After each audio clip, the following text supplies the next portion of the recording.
Well, hello, honey, and welcome to RV Kitchen, where all my meals are cheap, easy, and delicious. Just like me. Oh, stick around, honey. There's more puns to come. So, baby, we're going to do a little meal prep here. Now, the hubby loves a good Indian dish. And, of course, baby, he loves his taters, too. So, with a good amount of help from the grocery store and a RV Kitchen raid, baby, we got all the ingredients to make ourselves some chickpea tikka masala. Ooh. Now, I've got one russet potato that I'm just frying up here and getting a good golden color on it. I want a nice jump start on that. And then what we're going to do is we're going to toss in half the onion, dice the best you can, honey. Don't stress over it. And what we're going to do is let that onion sweat for just a second. And then in that same pot, we're going to go ahead and add in 1 or 2 cans of drained and rinsed chickpeas. Now, honey, these are fabulous for you because they're full of protein and all kinds of goodies. By the way, baby, this is a meatless dish, but you can always add chicken to this. Now, honey, the heat is set on a good medium high, and what I'm doing is I'm getting color to everything. Trust me, those chickpeas are going to be fabulous. And I picked up one of these delicious little packets. I've used them before, but you can make this so many different ways. If you like a good, rich, bold, savory sauce, well, honey, you're going to want to just stick to that.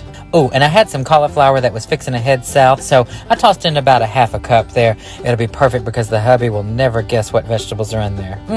Now, I am making quite a bit, and I realized I'm going to need some more sauce. So luckily, I had this other one. It's buttered chicken, but honey, it's going to be fabulous. I've had both of these before. You can find them right in the grocery store. Now, keep in mind, this is going to make a very bold, rich sauce, which is fabulous, but we're going to thin this down with a little bit of cream. So, a couple of splashes of water there, a little bit of chili flakes because I need a little heat in my life. And then, baby, what we're going to do is let that marry on up for a minute. Trust me, this step makes all the difference, and that cauliflower is going to break down. Now, the cream, baby, we're going to add in is a little bit of coconut milk. It's fabulous, it's good for you, and it's definitely cheap, easy, and delicious. Toss in that whole can, baby. Give her a good stir. And, honey, what we're going to do is we're going to let that mellow out for just a moment. Yes, look at all of them getting to know each other. Ooh, it smells heavenly. Let this cool down, and then, honey, what you're going to want to do is break out your fine Tupperware. I have nothing against a good Cool Whip dish, baby. Face it, honey, we were all raised in that household. Now, we're going to get a nice good amount in there, and then, honey, I'm just going to pile on some steamed basmati rice or jasmine, whatever you got on hand.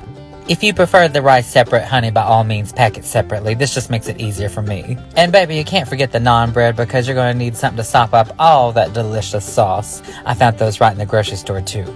Ooh, hubby is spoiled. But that's okay because I wouldn't have it any other way. Pack a few carrots, honey, just to encourage some vegetable options there. Who knows what may happen with that. Well, baby, try this out. And remember, just because you didn't slave away over a hot stove all day doesn't mean you shouldn't eat good. And remember, honey, you can always make this your own. So get creative with it. I feel like I'm missing something for this lunch. Oh, yes. A few little goodies. This will cure the hubby's sweet tooth until he gets home and finds me in the bed. Oh, yes, I went there. I'll see y'all next time. Back at the RV Kitchen. Ooh.